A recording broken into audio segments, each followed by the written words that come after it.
Sir తమరు మాట్లాడగలరు. అందరికీ నమస్కారం. ఈరోజు రాష్ట్ర ఆర్థిక పరిస్థితి గురించి ఇంకా కొన్ని వాస్తవాల్ని ప్రజల ముందు ఉంచాలని ఒక ఆలోచనతో ఈ మీడియా సమావేశాన్ని ఏర్పాటు చేయడం జరిగింది.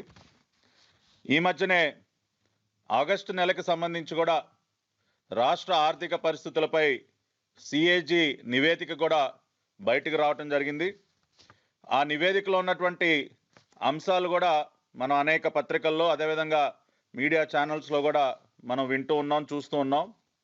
దానిలో ప్రధానంగా మనందరికీ కూడా ఆందోళన కలిగించే విషయం ఏంటంటే, ఈ 5 నెలల కాలంలోనే రాష్ట్ర ప్రభుత్వం చరిత్రలో ఎన్నడూ లేని విధంగా దాదాపు 47,146 కోట్ల రూపాయల అప్పుని ఈ 5 నెలల కాలంలోనే ఈ రాష్ట్రం నెత్తిన ఈ అప్పు పడేయటం జరిగింది. అంటే ఇంత పెద్ద మొత్తంలో అప్పు 5 నెలల కాలంలోనే 47,000 కోట్లు అంటే మనం ఎప్పుడు వినున్నాం గతంలో. సరే, ఎందుకు ఇంత పెద్ద ఎత్తున అప్పు తీసుకొచ్చారు అని రాష్ట్ర ప్రభుత్వాన్ని గట్టిగా నిలదీసినప్పుడు, ఎందుకంటే సంవత్సరం మొత్తానికి మీరు బడ్జెట్లో పెట్టినటువంటి ఎస్టిమేటు 48,800 కోట్లు అయితే దానిలో ఫస్ట్ 5 monthsలోనే 47,195 కోట్లు అప్పు చేసేశారు మీరు. అంటే దాదాపు 97% అప్పుని మొదటి 5 నెలల్లోనే మీరు వాడేయటం జరిగింది. మీ ఎస్టిమేట్స్లోది తీసుకోవటం జరిగింది. కారణం ఏంటి అని ప్రభుత్వాన్ని అడిగినప్పుడు ప్రభుత్వం వైపు నుంచి వచ్చినటువంటి స్టాండర్డ్ రిప్లై ఏంటంటే, కరోనా సమయం కదండి, లాక్డౌన్ పరిస్థితుల్లో మరి ఆదాయాలు తగ్గిపోతాయి కదా, మేము ఒక్కళ్ళమే కాదు అప్పు తీసుకునేది, దేశంలో ఉన్నటువంటి అనేక రాష్ట్రాల పరిస్థితి కూడా ఇదే, మీరు దానిని ఎందుకు గమనించరు? ఒక్క ఆంధ్ర రాష్ట్రానికే ఈ పరిస్థితి ఉన్నట్టు మీరు ఎలా మాట్లాడతారు? మీరు దేశవ్యాప్తంగా అనేక రాష్ట్రాలు కూడా చాలా పెద్ద మొత్తంలో అప్పులు తీసుకొస్తా ఉన్నారు, అందరికీ ఇటువంటి కష్టాలు ఉన్నాయని చెప్పి స్టాండర్డ్గా ఒక క్యాసెట్ ప్లే చేస్తారు. వైసీపీ నాయకులు బొగ్గన రాజేంద్రనాథ్ రెడ్డి గారి దగ్గర నుంచి మీరు ఎవరిని తీసుకున్నా కూడా వాళ్ళ నోటి నుంచి వచ్చినటువంటి స్టాండర్డ్ రిప్లై, మేమేనా ఏంటి అప్పు చేసేది, పక్క రాష్ట్రాలు చేయవా, వాళ్ళు ఎవరు అప్పులు చేయట్లేదు అనుకున్నారా, కరోనా టైంలో ఏ విధంగా మనం ముందుకెళ్తాం, అప్పు చేయాల్సిందే అని సమర్థించుకునే ప్రయత్నం చేస్తారు. సరే, పదే పదే ఇతర రాష్ట్రాల గురించి మాట్లాడుతూ ఉంటారు. ఒకసారి పరిశీలించుదామని చెప్పి నేను దాదాపు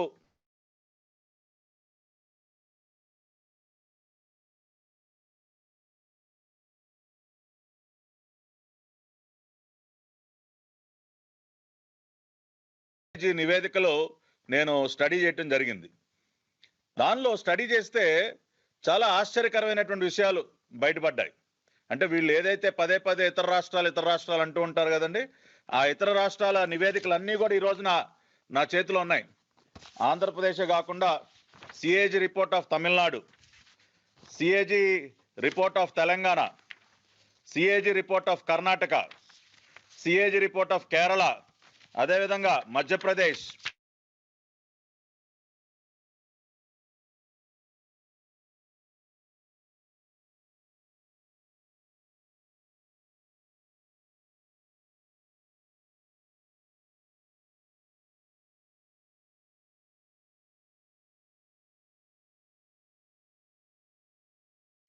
సిఏజీ నివేదికల్ని మేము పరిశీలించడం జరిగింది. ఇవి పరిశీలిస్తే బయటపడినటువంటి వాస్తవాలు ఇప్పుడు మీ ముందు కూడా రాష్ట్ర ప్రజల ముందు కూడా ఉంచుతాం. అంటే మిగతా రాష్ట్రాల పరిస్థితి ఏ విధంగా ఉంది, మన రాష్ట్ర పరిస్థితి ఏ విధంగా ఉంది, ఆర్థిక వ్యవస్థ మన రాష్ట్రంలో ఆర్థిక వ్యవస్థ ఎంత అధ్వానంగా ఉంది, ఎన్ని వేల కోట్ల రూపాయలు మనం అప్పులు తెచ్చాము, ఆదాయాల విషయంగానే ఉండి రెవెన్యూ లోటు విషయంగానే అవన్నీ కూడా ఆ వాస్తవాలన్నీ కూడా మీ ముందు ఉంచదలుచుకున్నాం. ఇప్పుడు మొదటి స్లైడ్ మీ ముందు ప్రదర్శిస్తాం. ఫస్ట్ స్లైడ్ చూపించండి. ఇప్పుడు మీరు ఈ స్లైడ్లో కనుక గమనిస్తే ఇది ఈ ఆర్థిక సంవత్సరంలో అంటే 2020 ఏప్రిల్ నుంచి ఇప్పటి వరకు జూలై ఆగస్టు నెల వరకు వివిధ రాష్ట్రాలు చేసినటువంటి అప్పుల వివరాలు ఇవి. దీనిలో మీరు చూసినట్లయితే నంబర్ 1 స్థానంలో ఈ రోజున ఆంధ్రప్రదేశ్ ఉంది. ఆంధ్రప్రదేశ్ 47,146 కోట్లు. ఆ తర్వాత కేరళ 31,107, తెలంగాణ 24,744, తమిళనాడు 22,082, రాజస్థాన్ 20,313, ఉత్తరప్రదేశ్ 12,970, కర్ణాటక 11,258, గుజరాత్ 10,528, మధ్యప్రదేశ్ 8,262, ఛత్తీస్గఢ్ 4,827. ఇవి వివిధ రాష్ట్రాలు చేసినటువంటి అప్పులు ఈ ఆర్థిక సంవత్సరంలో. మరి బుగ్గన రాజేంద్రనాథ్ రెడ్డి గారు, అదేవిధంగా రాష్ట్ర ప్రభుత్వంలో ఉన్నటువంటి ముఖ్యమంత్రి కానీ అధికారులు కానీ ఏ రకంగా మీరు ఇతర రాష్ట్రాలతో పోల్చుకోండి అని మీరు చెప్పి మీరేదో ఘనకార్యం సాధించినట్టు మాట్లాడతారు సార్. పోల్చాం, మీరు చెప్పినట్టే పోల్చామండి. పదే పదే చెప్తారు కదా మాకు. పోలిస్తే ఈ వాస్తవాలు బయటపడ్డాయి, మీ యొక్క ఘనకార్యం బయటపడింది. ఇవాళ దేశంలో మరే ఇతర రాష్ట్రం కూడా మీరు చేసినంత అప్పు చేయలేదు. ఈ ఫిగర్స్ అన్ని మీరు కాదనగలరా? సిఏజీ రిపోర్ట్లో నుంచి మేము స్టడీ చేసి తీసుకొచ్చినటువంటి ఫిగర్స్. కేరళ 31,000, తెలంగాణ 24, తమిళనాడు 22, రాజస్థాన్ 20,000 కోట్లు, ఉత్తరప్రదేశ్ 12,000. మీరు ఏ రాష్ట్రమైనా చూసుకోండి, మీరు చేసినట్టు 47,000 కోట్ల రూపాయల అప్పు ఏ రాష్ట్రమైనా దేశంలో చేసిందా? ఏ కరోనా కష్టాలు ఒక ఆంధ్ర రాష్ట్రానికే కాదు కదా, ఇవాళ దేశంలో ఉన్నటువంటి అన్ని రాష్ట్రాల్లో పైన కూడా దాని ప్రభావం ఉంది కదండి. ఇవాళ కరోనా లాక్డౌన్ ఎఫెక్ట్ అనేది ఒక్క ఆంధ్ర రాష్ట్రానికే పరిమితం కాదు కదా. ఇవాళ దేశంలో ఉన్నటువంటి అనేక రాష్ట్రాలు కూడా ఇదే విధమైనటువంటి ఇబ్బందులు పడుతున్నాయి. అయినా కూడా మీలాగా విచ్చలవిడిగా ఇవాళ ఏ రాష్ట్రం కూడా అప్పులు చేయలేదు. జగన్మోహన్ రెడ్డి గారు ఏమి సమాధానం చెప్తారు దీనికి? ఇవాళ ప్రజల ముందు వాస్తవాలు ఉంచుతా ఉన్నాం. దేశంలో ఉన్నటువంటి మిగతా అనేక రాష్ట్రాలు ఏ విధంగా అప్పులు చేశాయో ఇవాళ మీ ముందు ఉంచుతా ఉన్నాం. మళ్ళీ ఒక్కసారి ఆ స్లైడ్ చూపించండి, అప్పుల స్లైడ్ నెంబర్ 1. మిగతా ఏ రాష్ట్రం కూడా చేయనంత అప్పు ఇవాళ మీరు చేసి మీరు ఏ రకంగా మాట్లాడతారు? ఇవాళ ఏ కేరళ రాష్ట్రానికి కరోనా కష్టాలు లేవా? పొరుగునున్నటువంటి తెలంగాణకి కరోనా కష్టాలు లేవా? తమిళనాడుకి లేవా? రాజస్థాన్కి లేవా? ఏ రాష్ట్రానికి లేవండి? మరి వాళ్ళెవరు కూడా ఇంత విచ్చలవిడిగా ఎవరు అప్పులు చేయలేదే. 47,000 కోట్ల రూపాయల అప్పు మీరు ఎలా చేశారు? ఇవాళ ఎందుకు చేశారు? మిగతా రాష్ట్రాలు అంత తక్కువగా అప్పు చేసి వాళ్ళు మనుగడ సాగిస్తుండగా మీరు మాత్రం ఎందుకు ఇంత పెద్ద ఎత్తున అప్పు చేయవలసి వచ్చిందో ఇవాళ రాష్ట్ర ప్రజలకు సమాధానం చెప్పాలి. రాష్ట్ర ప్రజలు కూడా చూడండి ప్రత్యక్షంగా మన రాష్ట్రం ఏ విధంగా అప్పుల ఊబులో కూరుకుపోతుందో, మిగతా రాష్ట్రాల కంటే ఎంత ఎక్కువగా ఈ ఆర్థిక సంవత్సరంలో అప్పుని మన నెత్తిన పడేసిందో ప్రత్యక్షంగా మీ ముందు ఆధారాలతో సహా బయట పెడతా ఉన్నాం. దీనికి ఏమి సమాధానం చెప్తారో జగన్మోహన్ రెడ్డి గారు సమాధానం చెప్పాలని డిమాండ్ చేస్తా ఉన్నాం. యా స్లైడ్ రిమూవ్ చేయండి. అదేవిధంగా అప్పుల పరిస్థితి ఈ విధంగా ఉంటే వీళ్ళు రెండో విషయం, పాపం బుగ్గన గారు చాలా అమాయకంగా మీడియా ముందుకు వచ్చి చెప్తారండి, ఆదాయం చాలా పడిపోయిందండి రాష్ట్రంలో, అసలు ఆదాయమే లేదు.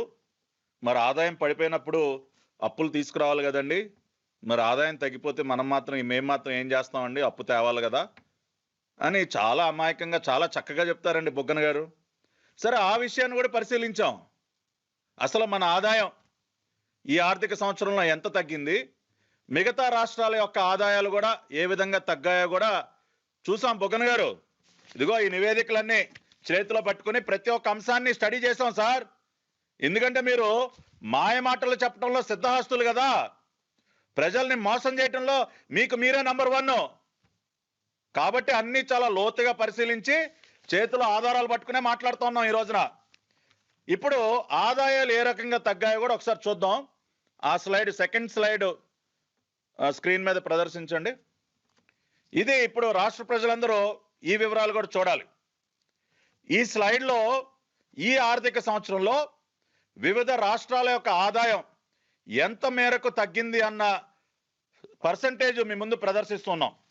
దీనిలో కనుక మనం చూసినట్లయితే మిగతా అనేక రాష్ట్రాలతో పోలిస్తే మన రాష్ట్రం యొక్క ఆదాయమే చాలా తక్కువగా తగ్గిందండి. కేవలం 0.89%, 0.89% మాత్రమే గత ఆర్థిక సంవత్సరంతో పోల్చుకుంటే ఈ ఆర్థిక సంవత్సరం మన ఆదాయం తగ్గింది కేవలం 0.89%.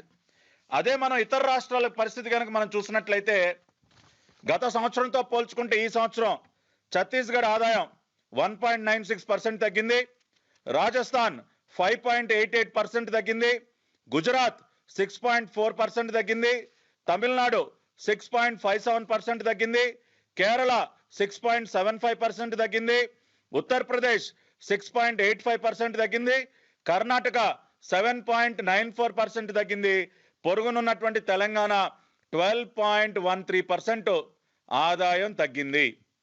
మరి ఏంటి బుగ్గన గారు, మన రాష్ట్రం మిగతా అనేక రాష్ట్రాలతో పోలిస్తే మన రాష్ట్రంలో చాలా నెగ్లిజిబుల్ కదండి, 0.89% సార్, నాట్ ఈవెన్ 1%.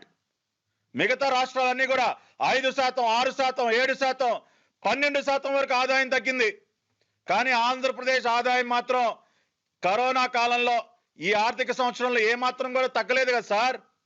ఇవన్నీ సిఏజీ రిపోర్ట్స్ చెప్తా ఉన్నాయి. ఎక్కడ తగ్గిందండి మీ ఆదాయం? 0.89%.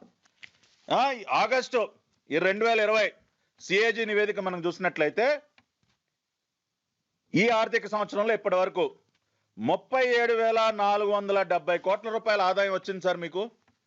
37,470 కోట్లు. గత సంవత్సరంతో పోలిస్తే కేవలం 0.89%. అంటే గత సంవత్సరం బడ్జెట్ ఎస్టిమేట్స్తో పోల్చుకుంటే ఈ సంవత్సరం బడ్జెట్ ఎస్టిమేట్స్తో కంపేర్ చేసినప్పుడు మన ఆదాయం తగ్గింది 0.89%. ప్రజలందరూ దీన్ని స్పష్టంగా అర్థం చేసుకోవాలి. అంటే బడ్జెట్ అంచనాలు ఏవైతే ఉన్నాయో ఈ సంవత్సరం మనకు వస్తుంది అనుకున్నటువంటి ఆదాయం బడ్జెట్ అంచనాలని గత సంవత్సరంలో వస్తుంది అనుకున్నటువంటి ఆదాయం బడ్జెట్ అంచనాల్ని మనం పోల్చినప్పుడు గత సంవత్సరం కంటే ఈ సంవత్సరం అంచనాలకు ఆధారంగా చూసినట్లయితే కేవలం 0.89% మాత్రమే ఆదాయం తగ్గింది. మరి మీరు ఏ రకంగా ఆదాయం పడిపోయింది కాబట్టి అప్పులు ఎక్కువ చేస్తా ఉన్నారని చెప్తారు సార్? మరి మిగతా రాష్ట్రాలు, తెలంగాణ 12% సార్, వాళ్ళ బడ్జెట్ ఎస్టిమేట్కి వాళ్ళకు వచ్చినటువంటి ఆదాయాన్ని క్రితం సంవత్సరంతో కంపేర్ చేసుకుంటే 12.13% తగ్గిపోయింది లాస్ట్ ఇయర్ మీద. కర్ణాటక 7.94% తగ్గింది, ఉత్తరప్రదేశ్ 6%. మీరు ఆదాయాలు పడిపోయాయని చెప్తారు సార్. దీన్ని ఎలా సమర్థించుకుంటారు మీరు? అంటే ఒక పక్కనే ఆదాయం ఏం తగ్గలేదు, మీరు చెప్తున్నట్టు ఆదాయాలు పడిపోయి కాదు, మీరు అప్పులు చేస్తున్నదే. ఇవాళ ఈ అంకెలు చూస్తే చాలా స్పష్టంగా అర్థమవుతోంది. ఏదో రాష్ట్ర ఆదాయం గత సంవత్సరం కంటే చాలా తక్కువగా అయిపోయింది. గత సంవత్సరం ఎస్టిమేట్స్ లో వచ్చినటువంటి శాతానికి ఈ సంవత్సరం ఎస్టిమేట్స్ లో వచ్చినటువంటి శాతానికి చూస్తే కేవలం 0.89%.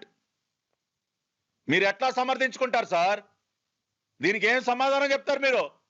మిగతా రాష్ట్రాలు 6-7%, 12%.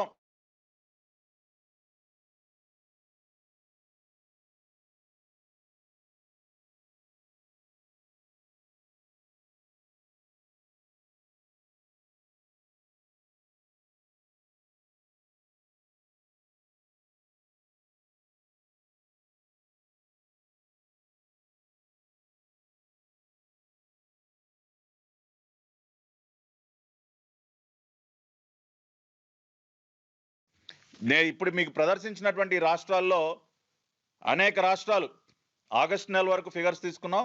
ఒక 3-4 రాష్ట్రాలు, తమిళనాడు, అదేవిధంగా కొన్ని రాష్ట్రాలు జూలై వరకు, మధ్యప్రదేశ్, ఛత్తీస్గఢ్, ఇటువంటి జూలై వరకు కూడా మనకి అంకెల్ని పెట్టుకుని మాట్లాడుతూ ఉన్నాం. మరి ఈ రకంగా జూలై ఆగస్టు వరకు మన దగ్గర ఉన్నటువంటి సమాచారం మేరకు చూసినట్లయితే 0.89% ఆదాయం తగ్గినందుకు మీరు 47,000 కోట్ల రూపాయలు అప్పు చేస్తే, మిగతా రాష్ట్రాలు ఇంకా అంతకంటే ఎక్కువ ఆదాయం తగ్గినా కూడా చాలా తక్కువ అప్పు చేశారు. ఈ విషయాన్ని కూడా రాష్ట్ర ప్రజలందరూ కూడా గమనించాలి. ఇక మూడో అంశం, రెవెన్యూ డెఫిసిట్. మనందరికీ తెలుసు, రాష్ట్రం విభజన జరిగే సమయానికి 16,000 కోట్ల రూపాయల రెవెన్యూ డెఫిసిట్తో మన రాష్ట్రం యొక్క ప్రస్థానం ప్రారంభమైంది. అయినా కూడా చంద్రబాబు నాయుడు గారు తన సమర్థతతో, తన అనుభవంతో, పూర్తిగా ఆర్థిక క్రమశిక్షణతో ఆ రోజున పరిపాలన సాగించి ఎక్కడా కూడా రాష్ట్రాన్ని అప్పుల ఊబిలోకి నెట్టకుండా 5 సంవత్సరాల కాలంలో ఆ రోజున మేము సరాసరి యావరేజ్న సంవత్సరానికి 26,000 కోట్ల రూపాయలు సుమారుగా అప్పు చేస్తే ఆ రకంగా కేవలం 1,25,000 కోట్ల రూపాయలు మాత్రం అదనంగా 5 సంవత్సరాల కాలంలో మేము అప్పు చేస్తే ఈ 16 నెలల కాలంలోనే దాదాపుగా 1,13,000 కోట్ల రూపాయలు అదనంగా మరి రాష్ట్రం పైన వీళ్ళు మోపడం జరిగింది. అంటే 5 సంవత్సరాల కాలానికి 1,25,000 కోట్లు ఎక్కడ,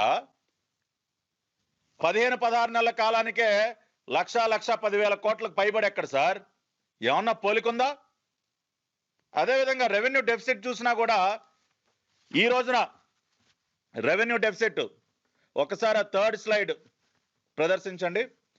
ఈ స్లైడ్లో వివిధ రాష్ట్రాల యొక్క రెవెన్యూ డెఫిసిట్ మనం చూసినట్లయితే ఆంధ్రప్రదేశ్ మళ్ళీ నంబర్ 1 స్థానం 38,199 కోట్లు, కేరళ 25,758, తెలంగాణ 17,105, తమిళనాడు 18,266, రాజస్థాన్ 17,157, ఉత్తరప్రదేశ్ 12,614, కర్ణాటక 3,349, గుజరాత్ 6,605, మధ్యప్రదేశ్ 1,856 కోట్లు, ఛత్తీస్గఢ్ 2,696.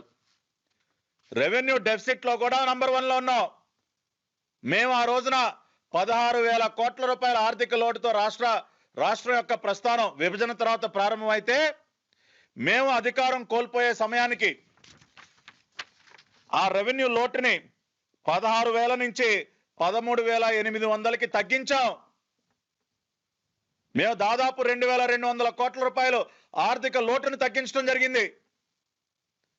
ఆ స్లైడ్ క్లోజ్ చేయండి. 5 సంవత్సరాల తెలుగుదేశం పార్టీ పరిపాలనలో 16,000 కోట్ల రూపాయలు 2014లో ఉన్నటువంటి రెవెన్యూ డెఫిసిట్ ని మార్చి 2019కి వచ్చేసరికి 13,899 కోట్లకు తగ్గించాం. మేము 2,200 కోట్లు దాదాపుగా ఆర్థిక రెవెన్యూ డెఫిసిట్ ని, రెవెన్యూ లోటుని తగ్గించగలిగాం మేము. కానీ ఇవాళ మీరేం చేశారండి? 16 నెలల కాలంలోనే 13,899 దగ్గర మేము అప్పచెప్పితే మీరు దానిని అమాంతంగా 38,199 కోట్లకి రెవెన్యూ డెఫిసిట్ ని చేర్చింది మీరు కాదా? అంటే ఈ 16 నెలల కాలంలో 25,000 కోట్ల రూపాయలు అదనంగా ఈ రోజున రెవెన్యూ డెఫిసిట్ లో ఉండే విధంగా మీ పరిపాలన తీసుకొచ్చింది జగన్మోహన్ రెడ్డి గారు. ఇది మీ అసమర్థత కాదా? ఇది మీ చేతగానితనం కాదా అని అడుగుతా ఉన్నా నేను. మిగతా ఏ రాష్ట్రానికైనా ఇంత భారీ రెవెన్యూ డెఫిసిట్ ఉందా? ఏది 47,000 కోట్ల రూపాయలు అప్పు తీసుకొచ్చిన తర్వాత ఆదాయం కూడా ఏమాత్రం తగ్గకపోయినా 38,000 కోట్ల రెవెన్యూ డెఫిసిటా? మిగతా ఏ రాష్ట్రానికైనా ఉందా? కేరళ 25, తెలంగాణ 17,000, తమిళనాడు 18,000, రాజస్థాన్ 17,157, ఉత్తరప్రదేశ్ 12,000, అతిపెద్ద రాష్ట్రం మధ్యప్రదేశ్ పెద్ద రాష్ట్రం దాదాపు 1,856 కోట్ల రెవెన్యూ డెఫిసిట్. కానీ జగన్మోహన్ రెడ్డి గారి అద్భుతమైనటువంటి పరిపాలనలో మాత్రం రాష్ట్రం 38,199 కోట్ల రూపాయల రెవెన్యూ డెఫిసిట్ లోకి జారిపోయింది.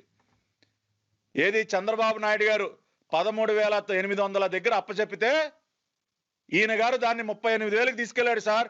16 నెలల్లోనే 25,000 కోట్లు, 16 నెలల్లో 1,10,000 కోట్ల అప్పుని ఏ విధంగా నెత్తిన పడేశాడో 16 నెలల్లో 25,000 కోట్ల రెవెన్యూ డెఫిసిట్ కూడా కారకుడు జగన్మోహన్ రెడ్డి గారు.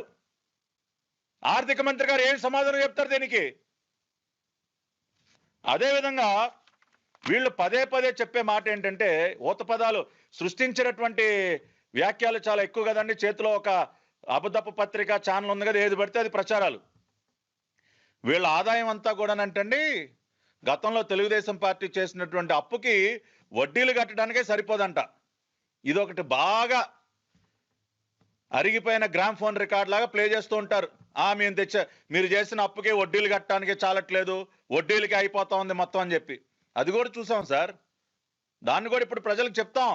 వాస్తవాలు మీరు చేసేటటువంటి ప్రతి అబద్ధపు ప్రచారానికి గట్టిగా సమాధానం చెప్తాం. ఆ వివరాల్లోకి వెళ్తే అప్పుకు సంబంధించి గతంలో తెలుగుదేశం పార్టీ హయాంలో అప్పు మీద వడ్డీ ఎంత కట్టేవాళ్ళండి? 2014-15 ఆర్థిక సంవత్సరానికి ఆ రోజున ఎక్స్పెండిచర్ ఆన్ ఇంట్రెస్ట్ పేమెంట్ ఎంతండి? 9,676 కోట్లు. 9,676 కోట్లని 2014-15లో తీసుకున్నటువంటి అప్పు పైన మనకు అయ్యేటటువంటి వడ్డీ ఖర్చు 9,676 కోట్లు. అది 2018-19 కాలానికి వచ్చేసరికి అది ఎంతకు చేరిందండి? ఎక్స్పెండిచర్ ఆన్ ఇంట్రెస్ట్ పేమెంట్ 15,076 కోట్లు. 15,076. 2014-15లో 9,676ది, 2018-15కి వచ్చేసరికి 15,076. అంటే 5 సంవత్సరాల కాలంలో ఎంత పెరిగిందండి? 5,400 కోట్లు అదనపు వడ్డీ భారం రాష్ట్రం పైన పడింది. 5,400. 2019 మార్చికి మనం తీసుకొచ్చినటువంటి అప్పు పైన మనం కట్టేటటువంటి వడ్డీ ఎంతండి? 15,076 కోట్లు. కానీ ఈ 16 నెలల్లో ఏం జరిగిందో చూద్దాం. ఈ 16 నెలల కాలంలో జగన్మోహన్ రెడ్డి గారి అద్భుతమైనటువంటి పరిపాలనలో మనం కట్టేటటువంటి వడ్డీ మార్చి 2020కి 15,076 కాస్త 17,243 కోట్లకు చేరిందండి. ఎంతండి? 17,243. ఏది? మార్చి 2020కే. దాదాపు 2,500 కోట్లు 12 నెలల్లోనే పెంచేశారు. అది ఇప్పుడు ఆగస్టు నెలకు వచ్చేసరికి మనం చూసినట్లయితే అది కాస్త ఇంకా కూడా పెరిగి 20,383 కోట్లకు చేరిందండి. 20,383 కోట్లు. ఏది? ఈ ఫైనాన్షియల్ ఇయర్కి. ఈ ఫైనాన్షియల్ ఇయర్కి ఏది? 2020-21కి వీళ్ళ ఎస్టిమేట్ వడ్డీకి 20,383. అంటే ఈ 16 నెలల కాలంలోనే వడ్డీ భారాన్ని ఎంత పెంచారండి? 5,300 కోట్లు పెంచారండి 16 నెలల్లోనే. 5 సంవత్సరాల కాలంలో తెలుగుదేశం పార్టీ హయాంలో రాష్ట్రం పైన మనం కట్టేటటువంటి వడ్డీ భారం 5,400 కోట్లు మాత్రమే పెరిగితే ఈ 16 నెలల కాలంలోనే రెండవ ఆర్థిక సంవత్సరానికి మీరు 5,300 కోట్ల వడ్డీ భారాన్ని మోపింది మీరు. 5 సంవత్సరాల కాలంలో 5,400 కోట్లు ఎక్కడ? 16 నెలల కాలంలోనే సెకండ్ ఫైనాన్షియల్ ఇయర్కే మీరు 5,300 కోట్ల రూపాయల వడ్డీ భారం ఎక్కడ సార్? ఏమి సమాధానం చెప్తారు దీనికి? ఎవరు ఈ రాష్ట్రాన్ని అప్పుల ఊబులోకి ముంచుతా ఉంది? ఎవరు వడ్డీ భారాన్ని ఎక్కువగా రాష్ట్రం పైన వేస్తా ఉన్నారు? మీరు కాదా అని అడుగుతా ఉన్నా నేను. దయచేసి ఇకనైనా తప్పుడు ప్రచారాలు మానండి. ఏదో మేము వడ్డీకే డబ్బులన్నీ కూడా అయిపోతా ఉన్నాయి. మీరు విచ్చలవిడిగా చేస్తూ ఉన్నారు ఈ రోజున అప్పులు. మీరు చేస్తున్నటువంటి అప్పుల వల్ల, విచ్చలవిడిగా చేస్తున్నటువంటి అప్పుల వల్ల ఈ రోజున 16 నెలల కాలంలోనే 5,300 కోట్ల రూపాయల అదనపు వడ్డీ భారం రాష్ట్రం పైన పడింది. This is a fact. I'm talking with CAG reports in my hand, mister Buggana. I have a CAG report in my hand. These are all facts. ఇప్పుడు అందరికీ వచ్చినటువంటి ఒక $1 మిలియన్ క్వశ్చన్ ఏంటంటే, మరి ఇంత పెద్ద ఎత్తున అప్పు తీసుకొస్తా ఉన్నారు, ఇది ఎట్టుపోతా ఉంది. ఇంకొకటి కూడా మీకు ఒక అనుమానం రావచ్చు, అదేంటి ఆదాయం 0.89% తగ్గింది? మరి కరోనా టైంలో ఎలా జగన్మోహన్ రెడ్డి గారు అద్భుతంగా ఆదాయం తగ్గకుండా ఎలా వాళ్ళు నెట్టుకు రాగలుగుతున్నారు అన్న ప్రశ్న కూడా మీకు కలుగుతుంది కదా. దానికి కారణం అంటే ఏంటంటే, జగన్మోహన్ రెడ్డి గారు బాదుడులో నెంబర్ 1 కదా సార్ జగన్మోహన్ రెడ్డి గారు. ఏ విషయంలో ప్రజలను వదిలేశారు? పెట్రోల్ డీజిల్ ఛార్జీలు బాదుడు, కరెంటు ఛార్జీలు బాదుడు, అదేవిధంగా CNG ఛార్జీలు బాదుడు. దేని వదిలిపెట్టారు సార్ మీరు? పెట్రోల్ డీజిల్ ఛార్జీలే సంవత్సరానికి దాదాపు 3,000 కోట్లు బాధేస్తా ఉన్నారు. మీరు వేసేటటువంటి అదనపు ట్యాక్సుల వల్ల CNG రేట్లు పెంచేశారు. కరెంటు బిల్లు ముట్టుకుంటేనే షాక్ కడుతూ ఉంది. మీరు అనేక రూపాల్లో ఈ విధంగా బాదుడు కార్యక్రమం చేస్తూ ఉంటే ఆదాయం రాక ఏం చేస్తుంది సార్? బ్రహ్మాండంగా వస్తుంది మీకు ఆదాయం. ఎక్కడ మీరేవి మీ ఆదాయాన్ని నేను తగ్గనివ్వట్లా. ఎందుకంటే దోచుకుని తినాలి కదా. ప్రజల్ని బాధేసి వచ్చినటువంటి అదనపు ఆదాయాన్ని దోచుకోవాలి, తీసుకొచ్చినట్టు అప్పును కూడా మింగేయాలి. ఇప్పుడు ప్రజలకి కలుగుతున్నటువంటి డౌట్ ఏంటి? ఆదాయం తగ్గట్లేదు, అప్పులు విపరీతంగా చేస్తా ఉన్నారు, ఈ డబ్బు ఎట్టుపోతా ఉంది. ఎక్కడన్నా ఒక బిల్డింగ్ ఏమన్నా కట్టారా? ఒక ప్రాజెక్ట్ ఏమన్నా పూర్తి చేశారా? ప్రజలకు ఉపయోగపడేటటువంటి కార్యక్రమాన్ని ఏమన్నా చేస్తా ఉన్నారా? పోనీ సంక్షేమం ఏమన్నా సరిగ్గా చేస్తా ఉన్నారా? పెన్షనే పెంచలేదు మీరు 250 రూపాయలు. సంవత్సరం 250 పెంచుకుంటూ పోతా ఉన్నారు కదా. ఇంత విచ్చలవిడిగా అప్పులు చేసినప్పుడు ఎందుకు పెంచలేకపోతా ఉన్నారు 250 రూపాయలు పెన్షను? మీ ఆదాయం కూడా ఏం తగ్గలేదు కదా. ఎటుపోతా ఉంది సార్ డబ్బంతా? 2000 నుంచి 3000 చేస్తామని 250 రూపాయలు పెంచలేకపోతా ఉన్నారంటే ఎక్కడికి పోతా ఉన్నాయి? మీ అవినీతికి, ప్రతి ఒక్క పనిలో మీరు చేస్తున్నటువంటి అవినీతికి ఈ డబ్బంతా కూడా ఆవిరైపోతా ఉంది ఈ రోజున. కేవలం ఒక ఇళ్ల పట్టాల విషయంలోనే 4000 కోట్ల రూపాయలు అవినీతి చేయలేదా మీరు?